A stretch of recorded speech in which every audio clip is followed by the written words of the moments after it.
Welcome to ProBuild 360 TV and welcome to the Onsite podcast. Our guest today is Lee Tapping from Maisum Renewable Energy.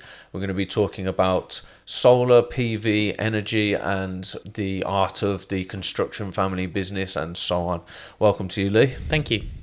So let's start at the top. Why don't you introduce the topic of solar to us in your own way, because I know that you're very passionate about it. Yeah, so we have decided to specialise in solar installation and informing clients the correct terminology in the way in which they adapt these renewable solutions, whether that be on their home or on their business.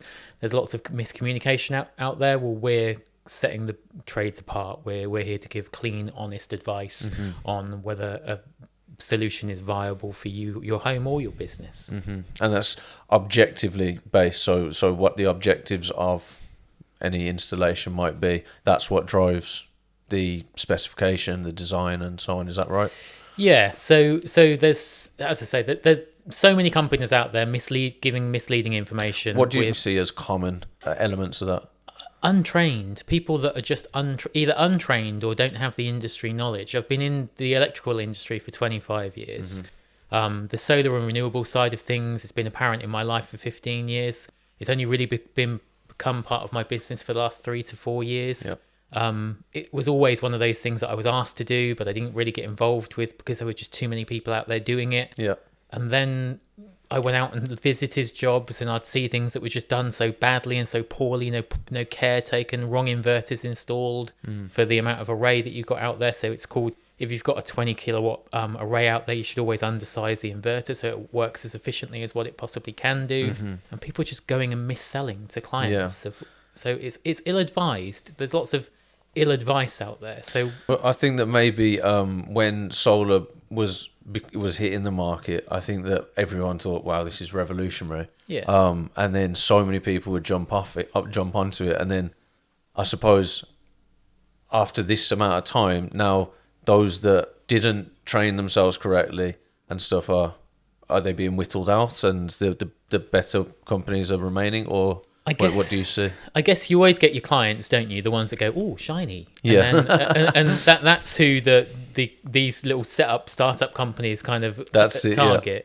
Yeah. Which they're not necessarily always our audience, because those companies are out there trying to do the cheapest job and just numbers. It's about getting numbers through the door. We've been very busy in the office numbers-wise sometimes, and we've had to look back and go, you may or may not be my customer, because we're not going to put a tower up outside your house or your office. It's going to be full scaffolding. It's going to be a belt and brace job completely from start to finish. If you want the best of the best, I can deliver that. If you want something that's budget, that's not where we are.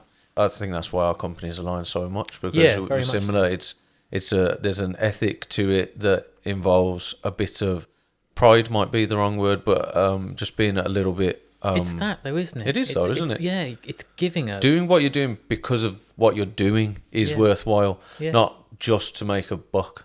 You want to go home and feel happy about what you finished, not go home and think, that's right, I could have done it better. Yeah. There should be no compromise in that. Yeah, absolutely. Why don't you maybe start with explaining for a total layperson how a solar PV installation setup works, what it includes, what elements there are, and what the outcomes can be. Okay, so we've recently completed, I'll go through the job that we recently completed over in Redditch. That was a flat roof system. So it's worked on concrete ballast. So we put concrete ballast down, we put framework on top of that. We design an array around the client's usage. So if the client comes to us and says they're using, 50,000 kilowatt hours a year, we'll design something with whatever roof space they've got to see whether we can match that, or to see how closely we can match that. So as I showed you, we did a quick proposal for you on your own building. Yeah. And that was guest usage, to be fair, because we don't know what that is. We hadn't had that conversation to begin with. But before giving a client a proposal, we would have had that conversation. Entered into our CRM software. That will then give a percentage. So the project that we're doing over in Redditch, that was 112% of their usage we were covering. That's generally not always the way, because we would want it to be just under, or if they were going over, then that's when you start looking at batteries. Right. They're evolving as a business. They know their usage is going to go higher. So we designed a system for them. I think their payback on the system was around £60,000. The payback on the system was 2 years. So for a £60,000 investment, that's paid back in 2 years. So that's saving £30,000 a year in Yeah. terms of what other energy costs that they would have connected to the grid. Yeah, and you're dictated to, aren't you, what your energy costs are? To a degree, you can go out there and search the market, but still you have to pay somebody something. And with, as we all know, with the commercial side of things, it's just going ridiculous. It's going out of control. And what about homeowners? What's the potential for mid-terrace property? You know, what can you achieve? Most domestic properties, let's look at 3, 4, 5 bedroom houses. You can get anywhere between a 3 kilowatt to a 5 kilowatt array. Some you may squeeze 6, 7 kilowatts, and then it's dependent on how the family's set up. Are they working from home all day? Do they have electric vehicles? Or do they have heat pumps? How they're using the property? So we take as much information from the client to make sure the system's built around their usage. So if I just describe a typical family, let's say parents, 2 kids, kids are at school, parents go to work in the day. Let's say there's one electric vehicle that's being charged at home. It's a perfect design for us. 4-bedroom house, semi-detached. Can they achieve zero bills? Close to, yeah. If it's designed correctly and the property's got the correct orientation, because it is all about orientation, south, southwest. Anything north you don't want to touch anywhere near because you immediately lose 50%. Wow. So it's not even domestically, maybe it's mostly commercially as well. You don't really want to touch anything that's north, northeast, northwest facing. So, I guess that flies in the face of the flat earth theory. do you know, literally just prior to coming in here, we're doing, I think I've spoken to you before about the project that we've got going on down in Nuneaton. Yeah. They're talking about roof cladding works and this and that. They've got a roofer turning up there tomorrow, and the roofer told them to ask us a question to make sure that we're facing the solar panels in the south direction. Yeah. Thanks. I'll try and bear that in mind. Unbelievable. Maybe stick to roofing. Yeah. Stick to roofing. Okay. That brings us perfectly on to the subject of what is sometimes termed the skill shortage and what we're facing with the next generation. How concerned would you be? What's your prognosis for the next generation in construction? If you'd asked me maybe 6 months ago, I'd have been, oh my God, what have we got? We're done for. Yeah, we've got no chance because you probably a lot like us, you'll advertise for a position and it will be more of a wish list rather than what they can actually do. Yeah.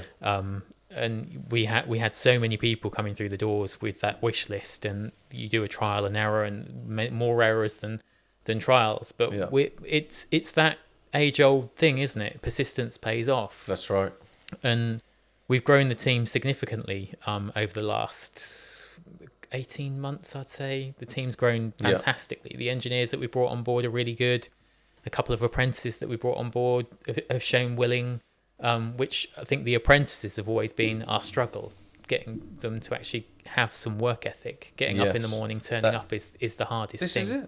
This is it. It's impossible. But are you saying that over the last 6 months you've met plenty of little gems that... I still meet the not so great people. Yeah. I think that's the majority. Yeah. They I mean, they're not getting up and having the drive to come to work. But the training is gone to pot. Like there's so many training colleges that are just setting up here, there and everywhere that will give you all the qualifications you need, but give you no real experience. You're not actually so you come out competent. so you come out being a fully qualified electrician with every accreditation that you possibly need, and now you can go and work on somebody's house because you've got all the qualifications. Yeah. And but no experience. Not actually competent. But you couldn't do that when I learned. You had to have on-site experience. Yeah. It's interesting, but it's also worrying. I quoted a job not last week. I went to a bricklaying school that was an industrial unit in Warsaw, and they just asked me to look at moving a light switch. And it's one of those jobs where you walk into and you're like, moving a light switch is the last thing you need to do. The last thing to worry about. So you've got no fire alarm, you've got no risk assessment, you've got no emergency lighting, you've got... At a college? Yeah, well, it was a warehouse that they'd made into a bricklaying college. Well, it's like when I studied heating engineering, it was, like, say, a warehouse. Yeah. And they've got mock settings. Yeah, exactly. One of those places, yeah. And they had no risk. Nothing at all. They asked me to change a light over and put a extra switch downstairs. I was like, but there's no emergency lighting. It's like, and their turn to it was, I said to them, okay, I've got a health and safety advisor. He'll come over and he'll do a free audit for you. It won't cost you a penny, but then at least you have an itinerary to look at and go, okay, we can't afford that yet, but we can do, rather than doing A, we could look at C because that's more cost effective. And start doing, and he'd turn around and email me back saying, I'd rather not, ignorance is bliss. It's like, what chance do the young ones have if that's Good Lord. Just wanted to touch on the subject of politics, where politics and government and policy making, I would use the word interfere in industry. I don't like it too much. Now, I appreciate the need for the planning system, and we're very respectful of it, although that is a subject that I speak about almost every day in terms of how broken the planning system is. It's been for a long time, yeah. It's hell. Yeah. It's absolute hell.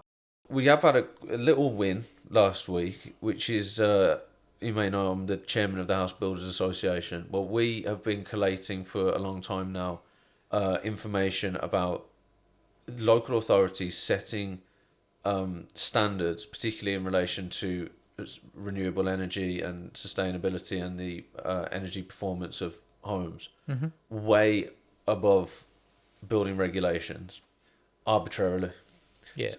And it's just a political stunt, really. I think it's just to show we're green, sort of thing. Yeah. How do you find it in relation to sort of renewables and the work that you do? Do you find that local authorities write specifications or standards or guidelines that they don't seem to understand? Have you noticed that? Or? Yeah, 100%. They did this with the EV industry, didn't they? Not that long ago, when they've done it with landlords having to test all their properties. That was very late. That the electrical industry were on about that for years and years. Landlords should be accountable for the electrics within their property, making sure that they're safe. And then it goes out, rolls out to EV charging, and they moved the posts on EV charging so many times. Nobody knew what they were doing. Manufacturers were losing money because they changed the compliance on them. Yeah. The same thing happens with when they're bringing out heat pumps. Yes, this is the next one. Yeah. Yeah, it's a young market, and it's nice that people want to be test dummies for them. But retrofitting heat pumps onto 1930s properties, or anything below 60s, I'd say, is just not a great thing to do. Not a good idea. The win that I was alluding to was that we've been collating this information for a long time and communicating it in focus groups and workshops with civil servants, and writing directly to central government and so on. And last week there was a ministerial statement released. Lee Rowley, the housing minister, and one of his colleagues, they released a ministerial statement instructing local authorities not to do that arbitrarily. And that is now a tool for the planning inspectorate to push back on local authorities, and can actually be used retrospectively to appeal and claim back where the local authority has just arbitrarily been unreasonable in their sort of demands and so on. Okay. So that's a small win, but it still does feel like the local authorities, it's like they're writing specifications for, let's say, electrical stuff. It's written by people that have never done anything to do with electrics. Yeah. Or heating or building specifications, that these are not experts in those fields writing these specifications, and it shows. The silliness about the gas and the electrical industry. I recall when I first came up to the West Midlands, not many years after that, I got called to a job with a client, and he had multiple properties. I didn't know that at the time, but I went around his house and he'd had the boiler shut down by a heating engineer, because the heating engineer had put a volt stick to the boiler, and said if the volt stick shows it's live, they have to shut the gas off. That's what it was written into their regulations, apparently. And I was like, well, that's not even approved piece of test equipment. How can that be what yours? And I had to speak to the guy at the time who was in charge of Gas Safe back then, and then write an email to them, including the NIC, to prove that you can only prove whether something's live by using an approved piece of test equipment, i.e. a mega or your approved continuity testers. Continuity, yeah. Yeah, and so I'm lead tapping. I'm not writing regulations for industry standards. I'm not up where these boys should be. Maybe we should be. Well, I have that with them, and then I have it with I've got National Grid coming out, where we were doing a group of venues in Birmingham city centre, and we need a new supply putting in. they're making a job sound like they're having to dig half of Birmingham city centre up. And I'm like, well, have you been around the back and seen where the incoming supplies come up the wall? And they walk around, oh yeah, no, we could just do that. And that'd be like a tenth of the cost. And you're like, fucking hell. It's like, No wonder they're bankrupt. yeah, it's just, and then that leading on to that, then we're going out installing supplies. So we do the electrical supplies for the heat pumps, for the air source heat pumps. And then the guys that are being assessed for the air source heat pumps are coming back to us and saying, but this has got a type, should have a type C breaker, and you've put a type B to it. Okay, but it's been like that for a year. So I read through all the manufacturer's instructions, like, well, they don't even make sense. Mm-hmm. It's like somebody's moved them from Chinese to English, but nobody's actually proofread it. Yeah. So then I end up sat there at my desk with a highlighter, highlighting all the areas, then emailing it back to them and the manufacturer to say, well, if you can make sense of that, then do let me know. The in-roof systems and the tile panels. Yeah. So tell us a little bit about those. They're more attractive, are they? Is that the basic premise? Yeah, it's aesthetics. Yeah. So we've got a couple of jobs that we've done over southwest Birmingham where we've done an in-roof system. We'd always favour an on-roof system, but it's where the clients prefer aesthetics. I think it's around 25% less efficient to have an in-roof system because of the heat build-up. How do you mean? Well, obviously, if you've got an on-roof system, you get air circulation around the panels. Right, yeah. Whereas if you've got an in-roof system, it's just closed in that little bit more. It might be a bit better on that on newer system, on newer panels, newer technology. But there's so many great things that are coming out on the market. There's a company that we work with called Solfit. They do an Overclad system. So if you're looking at, whereas before we wouldn't really touch anything that's, the old corrugated asbestos roofs. Yeah. Well, now we can kind of do this Overclad system that all slots together and it acts like a brand new roof. So for commercial buildings that have got old asbestos type roofs, we can now facilitate a solution to put another 20, 30 years lifespan on the roof. That's fantastic. Yeah. The solar tiles. Look at that one. Yeah, they look really nice. That's cool, because this is my grandma, her hatred for solar panels is palpable. It's caustic. Why is that? The look. Okay. Purely. Yeah, see, we've quoted stuff. And I think fair enough. Yeah, we've quoted stuff in the past, and it'll generally be the girls that'll turn around and say, no, I'm not having those on the front of the house. That's it. Because it looks ugly. And like, well, yeah, but it pays the bills. Yeah. But if you can make it look great, that looks awesome. Yeah. And there's a project that we were part of down in Buckinghamshire where they've done solar tiles as well. That's a bit of a trial. Let's have a look at these solar tiles. Go on, what do you think of the solar tile panels? It's new technology, so I'm always a little bit dubious on new technology. It's tried and tested technology, so there is a market for it as such. My call to it is the more elements that you've got involved in a solution, the more elements you're looking that could possibly go wrong. That's a good point. Because they're all individual, you mean? Yeah, and then if one of them fails, how do you know that? Whereas with solar panels, if you've got an array of 10, 20, 100, you can put optimizers on those which will notify you which panels failed, if any have failed. Not that they should fail, but you're always going to get... So each individual one has a connector? Yeah, they're called MC4 connectors, so it will have an in and an out. That does seem like a lot of opportunity for failure. You kind of want to, whatever you're putting, the most disappointing thing, I think, probably around what I've been out to recently is where people have had bad systems put in. Mm-hmm. And you just think, for the cost of getting scaffolding up and putting it right, it just outweighs the cost of you'll never get your money back. So it's just, you're better than just to leave it and to... that looks pretty awesome. Yeah. There's a flat tile system as well that looks really nice. Yeah. And it looks almost, and it's like a dusted flat as well, so it looks like the old quarry tiles. Let's have a look. Slate tiles, sorry. Like that one. Yeah, that's a pan tile, isn't it? I know more about roofing now than what I've ever known. Yeah, something a bit like that. Yeah. Yeah, that's a very similar system to what we've, and they come in like, I think batches of 5 or 6. So they come in group of a batch of 5 and 6, and you'd slot them together, and then you put the tiles that marry up with those around the edge to dress it in. So that's less connectors. Yeah. So that seems sensible. Yeah. That could look very attractive. The in-roof systems look, funnily enough, one of the in-roof systems we did near a cricket pitch, which we're going back to, I think, on Friday, because then the cricket pitch decided to move the orientation of the pitch, which then meant they were knocking cricket balls onto his house and smashing the panels. So we're going back there on Friday to change out the broken panels. I hope you join us again at some point, and we'll have a chat. We're going to be working together anyway on plenty of projects. So maybe we can get out on site, show the guys, what we do, 100%, show them some installations. So you can look forward to that. Sounds good. All right. Thanks for your time. Thank you.